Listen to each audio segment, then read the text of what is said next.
মিঠুন চক্রবর্তী আর মিঠুন চক্রবর্তী মানে যেদিকেই তাকানো যাক বাংলা ইন্ডাস্ট্রিতে কিন্তু এই নামটাই এখন বারবার করে ঘুরে ফিরে আসছে। মানে এত বছর ধরে তিনি সিনেমার বাইরে ছিলেন, তারপর যখন ব্যাক করলেন প্রজাপতির মাধ্যমে বাংলা ইন্ডাস্ট্রিতে জাস্ট কাঁপিয়ে দিয়ে বেরিয়ে গেলেন। এবং কাবুলিওয়ালা শেষ বছর কাবুলিওয়ালায় তার এরকম ধরনের পারফরমেন্স শুধুমাত্র বাংলায় নয়, বাংলার বাইরে ইউএসএতে কিন্তু সিনেমাটা দারুণভাবে একটা বিজনেস করছে। তবে এবছরটা আমার মনে হয় বাংলা ইন্ডাস্ট্রি যেরকম দেবের বছর, যেরকম জিতের বছর, সেরকমই কিন্তু মিঠুনদারও বছর, মিঠুন চক্রবর্তীর বছর। কারণ এবছর তার প্রথম প্রজেক্ট শাস্ত্রী আসতে চলেছে পুজোতে। তার পরপরই এবছরের শেষ দিকে ক্রিসমাসে কিন্তু এসবিএফ প্ল্যান করছে। গত বছর তারা কাবুলিওয়ালা রিলিজ করেছিল, একটা ভালো পরিমাণ সাকসেস পেয়েছিলেন। তারপর তারা চেষ্টা করছে এ বছরও মিঠুন চক্রবর্তীকে নিয়েই কিন্তু তারা কাজ করতে চান।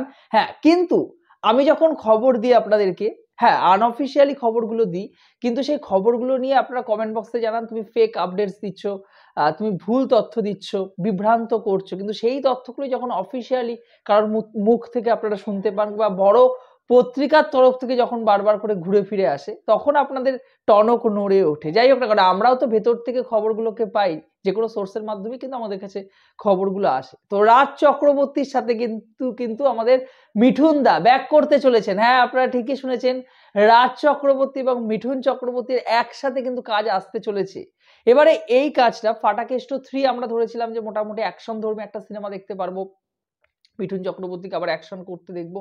কিন্তু না, যে খবরটা উঠে এসেছে যে অ্যাকশন ধর্মী সিনেমায় নয়, মিঠুন চক্রবর্তীকে তারা ফ্যামিলি অডিয়েন্সের জন্য ফ্যামিলি ড্রামা মানে পারিবারিক সম্পর্কের গল্প, বাবা ছেলের একটা সম্পর্ক থাকবে, তাদের মধ্যে সম্পর্কের ভাঙন ধরবে, আবার সম্পর্ক তারা কিভাবে ডেভেলপ করবে স্ক্রিনের মধ্যে, তো এগুলোকে নিয়েই নাকি তারা সিনেমা তৈরি করছে। অর্থাৎ ফ্যামিলি ড্রামা ফিল্মই তারা তৈরি করবেন, এই পথেই তারা হাঁটবেন ভেবেছেন। এবং এই সিনেমায় আমরা বাবার চরিত্রে তো অবশ্যই মিঠুন চক্রবর্তীকে দেখতে চলেছি, ছেলের চরিত্রে কাকে দেখবো এটাও মোটামুটি ফাইনাল হয়ে গেছে। এবছর রাজ চক্রবর্তীর পরিচালনায় মিঠুন চক্রবর্তীর সাথে তাদের সিনেমা আসতে চলেছে এসবিএফ এর। তো এই সিনেমায় আমরা ছেলের চরিত্রে কিন্তু দেখতে চলেছি ঋত্বিক চক্রবর্তীকে। হ্যাঁ, আপনারা ঠিকই শুনেছেন, ঋত্বিক চক্রবর্তী এর আগে পরিচালকের সাথে রাজ চক্রবর্তীর সাথে তিনি পরিণীতা করেছেন, ধর্মযুদ্ধ করেছেন। তো সেক্ষেত্রে ঋত্বিককেই তিনি মুখ করতে চান এই ছবির। এবং এই ছবির শুটিং মোটামুটি এপ্রিল মাস থেকে শুরু হওয়ার কথা, যেহেতু শাস্ত্রীর শুটিং চলছে।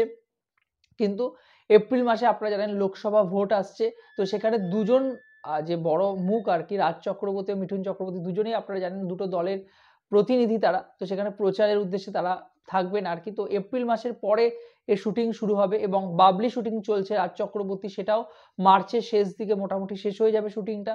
তো সেক্ষেত্রে তারা এপ্রিলের পরে একসাথে বসে তারা কিন্তু কাজটা এগিয়ে নিয়ে যাবে। তো এই সিনেমাটার এখনো পর্যন্ত অফিসিয়াল ডেট অ্যানাউন্স করা হয়নি, তবে আমার মন বলছে পুজোতে যদি শাস্ত্রী আসে তাহলে কিন্তু ক্রিসমাসই কিন্তু এসবিএফ টার্গেট করছে। কারণ এসবিএফ দেখে ফেলেছে যে ফ্যামিলি অডিয়েন্স কি চান, ফ্যামিলি অডিয়েন্স কি ঘরানার ছবি দেখতে চান ক্রিসমাসে, এবং তাদের যে প্রিয় অভিনেতা আর কি তাকে যদি ফিরিয়ে আনা হয়, যেহেতু প্রজাপতিও রিলিজ করেছিল, ওটা দেবের তরফ থেকে বেঙ্গল টকিজের তরফ থেকে রিলিজ করেছিল ক্রিসমাসে। তো সেহেতু তারা এই সিনেমাটাকে কিন্তু আমার মনে হয় ক্রিসমাসই মানে টার্গেট করবে আর কি, 25শে ডিসেম্বরে কিন্তু টার্গেট করবে। দেখা যাক। আমি কিন্তু দারুণভাবে এক্সাইটেড হয়ে রয়েছি, আবার একটা দারুণ কাজ আসতে চলেছে। এবং মিঠুন চক্রবর্তী ভাই, এই মানুষটাকে নিয়ে আলাদা করে কি বলবো, মানে শরীর খারাপ হলো, তিনি ফিরে এলেন, রাজার মতো কিন্তু ফিরে এলেন। এবং পরপর যে আপডেটস উঠে আসছে আমাদের কাছে এখনো পর্যন্ত, মানে ক্রিসমাসের আপডেটসটা মানে ওই অতনু রায়চৌধুরী বেঙ্গল টকিজের তরফ থেকে যে আপডেটসটা ছিল সেটা এখনো পর্যন্ত ফাইনাল হয়নি। যদিও ওই সিনেমাটা রাজি হন মিঠুন চক্রবর্তী, এবার দেখার সেই সিনেমাটাও কি ক্রিসমাসেই থাকে, কারণ ওখানে মিঠুন চক্রবর্তীকে তিনি একটা মুখ করতে চান, দেবের সাথে হোক বা জিতের সাথে হোক, সেখানেও কিন্তু মিঠুন তাকে একটা মুখ করবেন বলেছিলেন এরকম আর কি। তো সেক্ষেত্রে সেই সিনেমাটাও কি ক্রিসমাসে রিলিজ করে, এটা কিন্তু এখন দেখার বিষয়। তো এ বছরটা কিন্তু মিঠুনদার বছর, মিঠুন চক্রবর্তীর বছর।